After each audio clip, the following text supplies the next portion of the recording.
Our speaker today is going to be Wendy Deming, CEO of the Bishop Parker Foundation, and we're very glad to have you here today. You've been CEO since February of this year, previously with the Gulf Coast Community Foundation for many years, I think 18 years from what I read, and then Selby Foundation, okay, after that. Selby Gardens, thank you, Selby Gardens after that for 5 years as their Chief Operating Officer. A Furman grad in George Washington. I love both of those schools. That's awesome.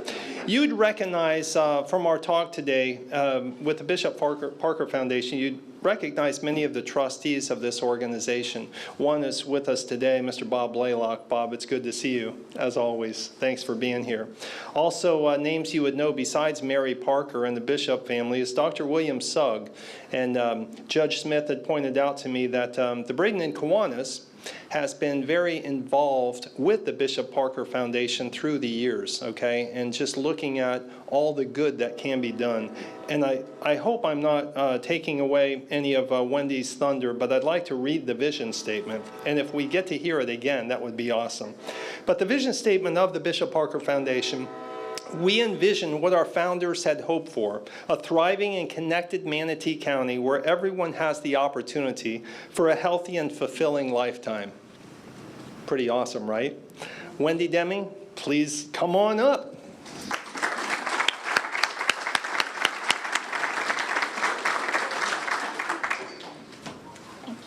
Thank you. Hi, everybody. It is nice to see so many friendly faces in the audience. Thank you for coming out, supporting Kiwanis, and spending some time here. And I know that I am the last thing that stands between you and 12 days of Christmas, perhaps, so I'll try and keep this as quick as possible. Don't want to miss that.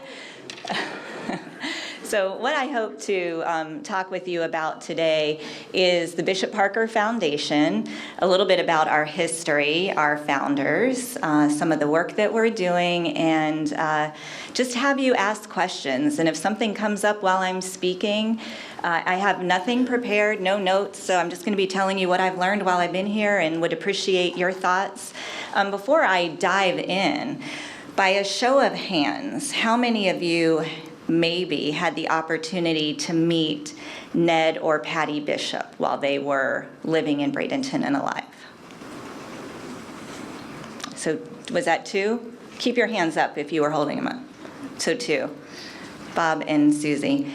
How many of you had the opportunity to meet Mary Parker while she was alive? Wonderful. Well, if I have not talked to you about your experiences with Mary Parker, I would love to get some time on the calendar, because one of the things that we realize we need to do is to truly understand our history and understand where the bishops and Mary Parker came from, so that we could, to the best of our ability, steward their legacy in Manatee County. So I'm going to tell you a little bit about that and some of the research that we've done on the history.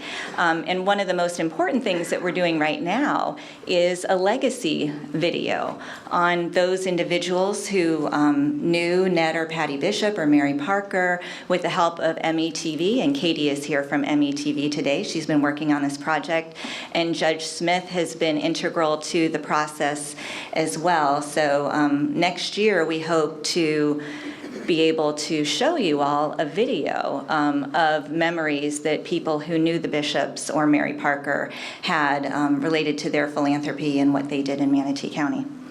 So let me see if I can get this to work. Diving into our history. The history of Bishop Parker Foundation goes back to Cleveland, Ohio, and this gentleman by the name of John Huntington.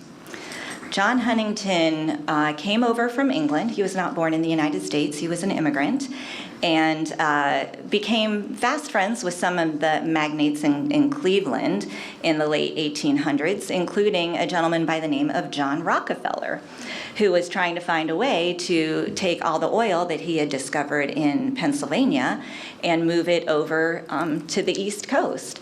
And John Huntington came up with an innovative idea called the oil barrel. and was partners with John Rockefeller in those efforts. And the story that I've heard, and if you know this not to be true, please let me know, because we're still trying to put all this together, is that at that time, John Rockefeller didn't have a lot of cash to pay Mr. Huntington for those barrels, so he paid him in Standard Oil stock shares, which was a very nice thing to have. So Huntington did a great job in business, very intelligent person, had children while he was here, and lived in that beautiful house. You'll see the Huntington Mansion there that was in Cleveland, Ohio. Unfortunately, it's not there anymore, but you get an idea of the type of homes that were in Cleveland and how it truly was the hub of industry at that period in U.S. history. So he was one of the few that actually stayed in Cleveland for a while. Several of the people who made their fortunes then moved east, as Rockefeller did. So in order to find out what Cleveland was like and to discover some of these places, this past October, our entire board of trustees took a trip to Cleveland, Ohio. And one of the places that we visited was the Cleveland Museum of Art, which was started in large part due to funding provided by John Huntington. And his idea with the museum was that it would be available to all forever. It has an amazing collection of art that anybody can visit the museum at no cost. And there are other museums that are set up like that, but there's kind of a wink, wink, nudge, nudge, here's your ideal contribution. There's nothing like that at the Cleveland Museum of Art.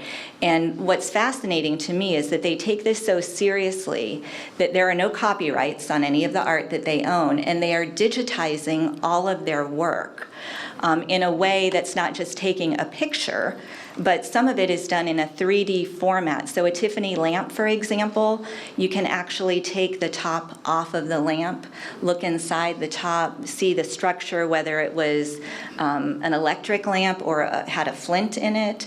So they do have an app, the Cleveland Museum of Art. You can download their app and have access to about 95% of their pieces of art.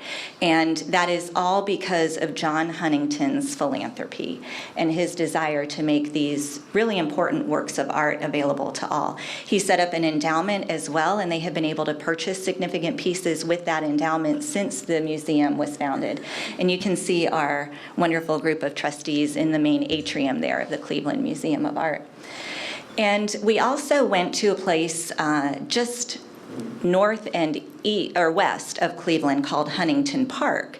And this is where John Huntington had his farm.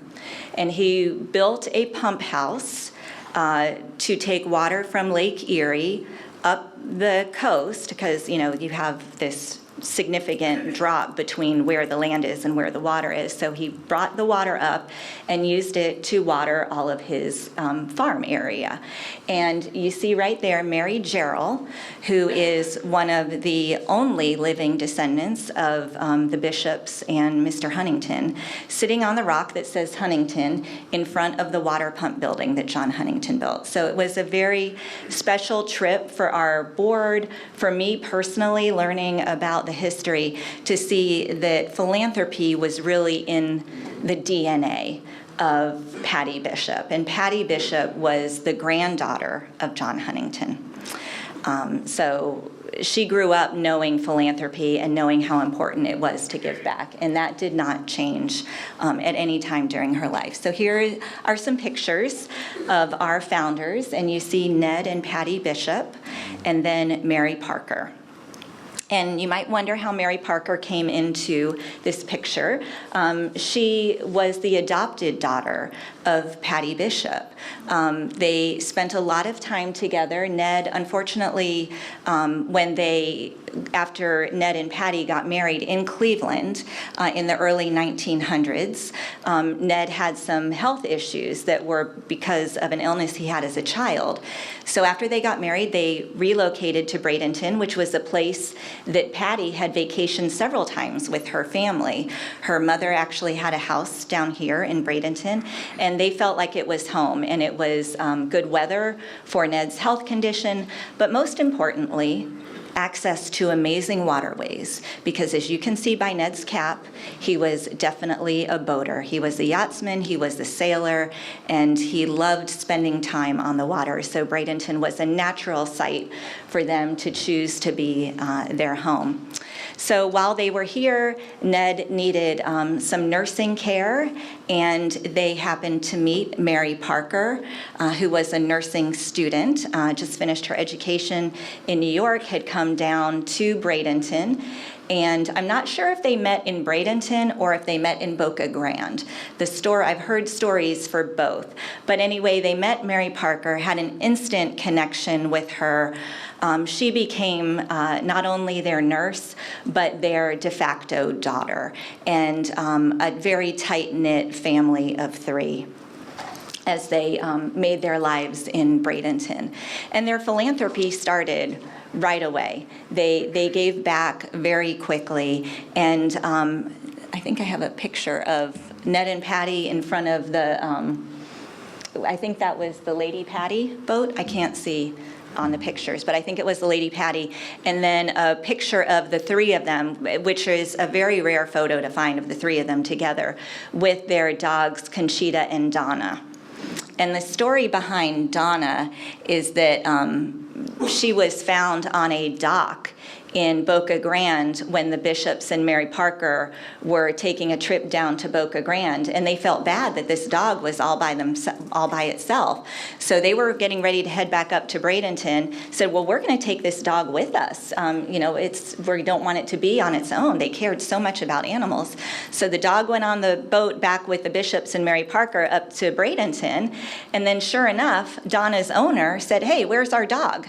After they had already left. So the people at the dock said, well, the Bishops and Mary Parker took her back up to Bradenton. So the owners came up to get their dog and went to the Bishop's home and saw how happy the dog was at the Bishop's home, which was a very lovely home, and said, you know what, I think this dog is going to have a much better life with you than it would with us. So that's how Donna came to stay with the Bishop. So they definitely loved animals. They cared deeply about their community, and that came through in just about everything they did. You'll see in a lot of these pictures, going back to the first one I showed you, Mary Parker has a little pin, a dog pin on her dress as well.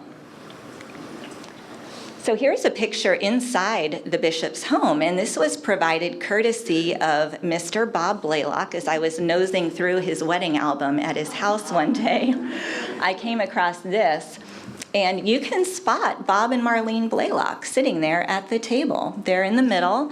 Marlene is wearing a black lace dress with Bob standing behind her. Unfortunately, Mrs. Bishop is not in this picture, but I think it just shows you the elegance of the Bishop's home on Riverview Drive at the time, the kind of parties that they threw. So yes, they had wealth. Obviously, they had wealth when you get that many Standard Oil stocks. You know, there's not much you can do about it. But they also gave back tremendously to this community. So here's a picture of one of the yachts that the Bishops had, and in front of what is now Pier 22, when it was the South Florida Museum, I believe at the time, or not even that yet. It was.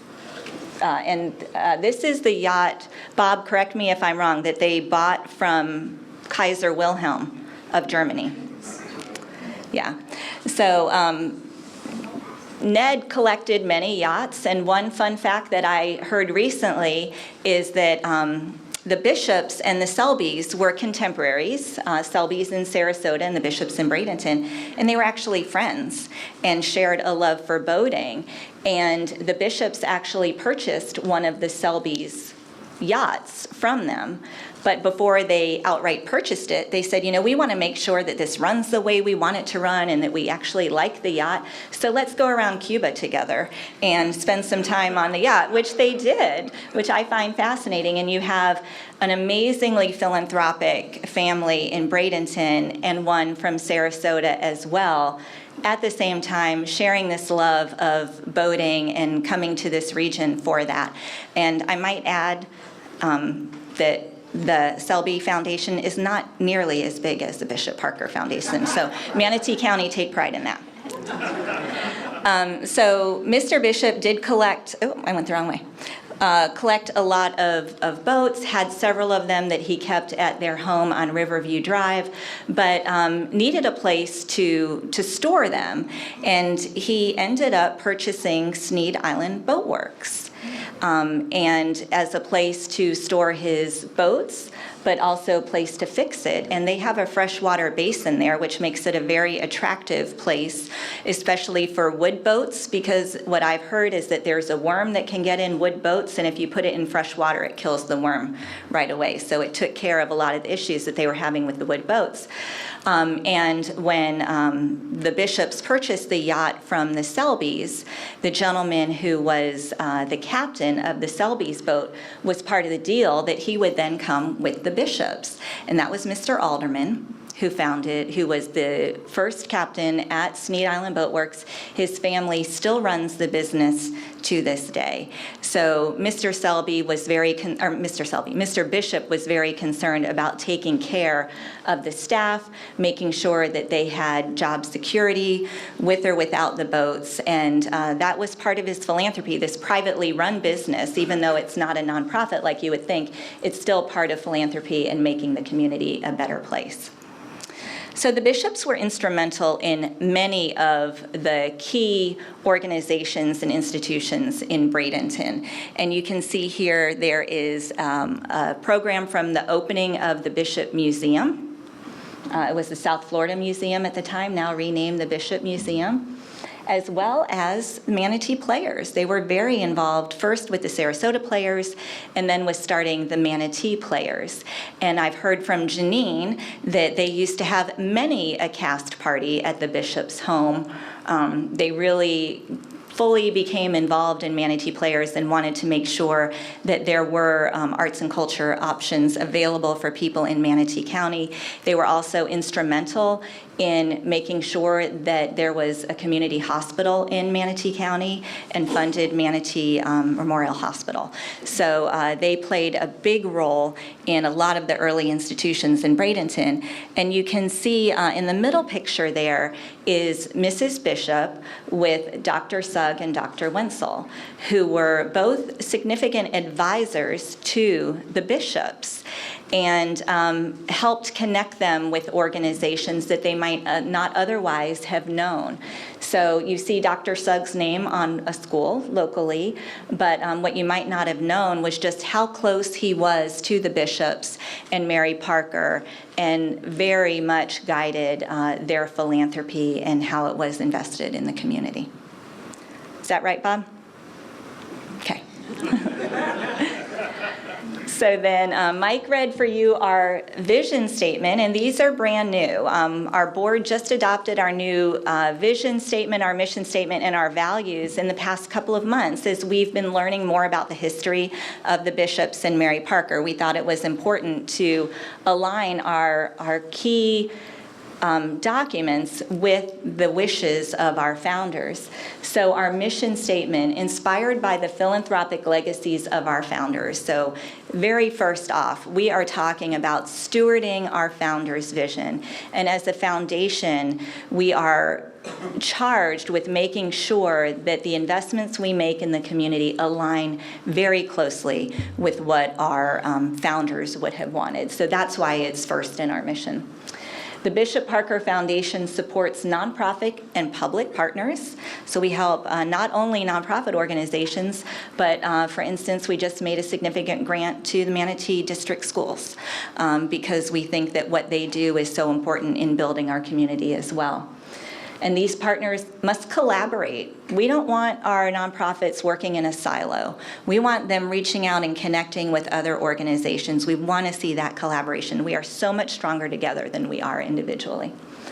And we advance the Manatee County community for current and future generations. We have an eye to the future, just like John Huntington had his eye towards the future with that museum, and Ned and Patty Bishop did with creating the first Bishop Foundation that they did. We obviously have to think about the future. Everything we're doing now impacts generations to come. And then our vision, Mike, thank you for reading this so nicely. I appreciate it. And then our values. So our values are really aligned around what the bishops and Mary Parker were doing when they were here. They were all about community building. Significant buildings in this community go back to the bishops and Mary Parker. They help fund them, they help think about them, and provide the opportunity for them to actually happen. Kindness. That's what I hear time and time again from people who actually knew the bishops and knew Mary Parker, were just what kind people they were. So we felt that it was critical to have that as a core value for the foundation. We want to treat people with kindness and respect, and hope that that spreads throughout the community. And then stewardship. Like I said, there's nothing more important to us than making sure that this gift that the bishops and Mary Parker have left for the community is stewarded in a way that would make them proud. And then our focus is in the area of arts and culture, education, environment. Oh, I can't read it. Health, human services, and then animal welfare. There's some confusion about animal welfare because there are two Bishop foundations in this community. So we have the Bishop SPCA Foundation, which funds animal welfare in a significant way. And then the Bishop Parker Foundation, you notice it's last on our list because we know that a lot of that funding from the bishops and Mary Parker is going to animals through the SPCA Foundation. So two separate entities, two different fund pots of money. And then our trustees. Mike mentioned this when he was introducing me, but we have 5 local trustees: Bob Blaylock, Bud Parent, Barbara Jennings, Mary Ruiz, and Mary Gerald.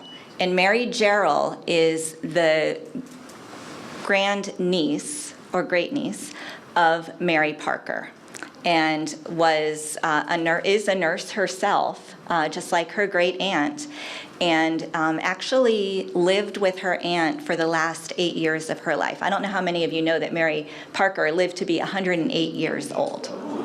Yes, and that's what happens when you are philanthropic. You live a long time. So the money that you're trying to match for your grants, just think about it. It might add a year onto your life. You never know, right? So Mary Parker, Mary Gerald spent those 8 years with her aunt and supported her, loved her, took care of her the way that she needed to, and just she has some wonderful stories about the time she spent with her. We also have our corporate trustees who are standing in the background from Wilmington Trust, and Wilmington Trust was the choice for investment and legal services by Ned Bishop himself. So back in the 50s, when Ned and Patty established the original Bishop Foundation, they selected Wilmington Trust, and we have been with them since. So a little bit about how we're investing in Manatee County today. The Bishop Parker Foundation has 2 grant cycles. We just finished our fall cycle and awarded nearly $3 million in funding to organizations, to organizations that serve Manatee County residents. And part of our grant making process is you have to tell us, how is this benefiting Manatee County? How many people in Manatee County will benefit? And how does this change lives in Manatee County? We are very, very place-based. If you are working in Pinellas County or Hillsborough County or Sarasota County, that's all well and good, but our funding will only go to the impact you have in Manatee County. So we have 2 of those larger grant cycles, and that's $15,000 and up. We have a small grant opportunity that is available at any time. And I just ask anybody who's interested in applying for a grant to reach out to me first. You can see that we are painting lines on the road for how our grant making is going to work at Bishop Parker Foundation. And the last thing we want to do is waste anybody's time if their work is not aligned with ours. So to have a conversation first really helps, and make sure that if you do invest the time in completing a grant, that you have a good chance of receiving some funding. Everything is online, including our grant guidelines and our grant application. One of the things that I was able to accomplish this year was the installation of a new grant portal. So for our nonprofit partners, 10 years from now, you'll be able to go on that portal and see all of the grants that have been made to you over 10 years. So it's a great way to keep track of information that was never available before. And another scope of work that we are really involved in right now is food security in Manatee County. And we have been working on this for a year and a half, and I see Frank in the room from Meals on Wheels Plus, who is an integral partner with us on this food security work. And what we are doing as a foundation is serving as a convener. We want to bring people together who are in the food security business, so food pantries, food banks, churches, the school district, government entities, in a room to talk about how we can best distribute food in Manatee County in the areas that need it the most. We started off with some research and data and discovered that there is a lot of food coming into Manatee County, a lot of food. The problem is it's not getting where it's needed the most. And oftentimes, the food that is being provided to people is not culturally appropriate. And we need to make sure that when somebody receives a box of food or a bag of food, that it's food that their family will actually eat. They know how to prepare and their family will eat. So we are working together with this group of about 30 to 40 people. We meet every other month, and our goals are to convene the collective voice. We want to bring people together. We have a shared message that goes out, and also to show people what hunger really looks like in Manatee County. And it's not the homeless person you're seeing on the street. It's families, people who have jobs, sometimes 2 jobs, who maybe their car broke down, or they needed health care that wasn't covered by insurance. And they're just a few dollars away from making ends meet, and they go to the food pantries to cover their needs during that critical time. We are collecting data and sharing it as best we can and coordinating that so everybody has access to the data. And we want to build capacity for seamless systems. There's an opportunity in food security to tie in healthcare, mental health care, housing, other resources that could come together. So when somebody comes to pick up their food, they can also sign up for SNAP benefits or see a doctor or make an appointment to see a doctor, something like that. We don't want them having to drive over to 15 different places as they can accomplish everything in one area. And then resourcing system innovations. The face of food pantries is changing. Our volunteer base is getting older every year. So what is the best way to make sure that food gets in the hands of people that's needed, where it's needed the most? And does that look like the food pantry system that we have now? So those are all things that we are working on with our food security network. And if you're interested in coming to those meetings, being part of these conversations, please see me. We'd love to have you. So that, in a nutshell, is what we're doing at Bishop Parker Foundation. And I'm just personally grateful to be here, be a part of this community. I feel like I have just been welcomed with open arms. This is the first time I've ever worked in Manatee County. I have been on this coast for 31 years, but I grew up in St. Petersburg, so maybe even longer than that. And my mom and sister have lived in Bradenton for 25 years. So I just am grateful to be here, to be working at the foundation, and look forward to getting to know even more of you. Thank you.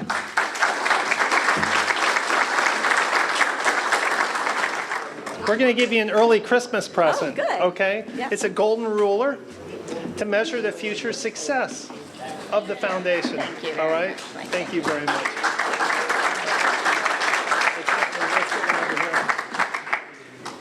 Thank you. Thank you, Wendy. One more for Wendy. Merry Christmas, everyone. Go forth and conquer this week, and it might be conquering shopping, but good luck to everybody. Merry Christmas, happy holidays.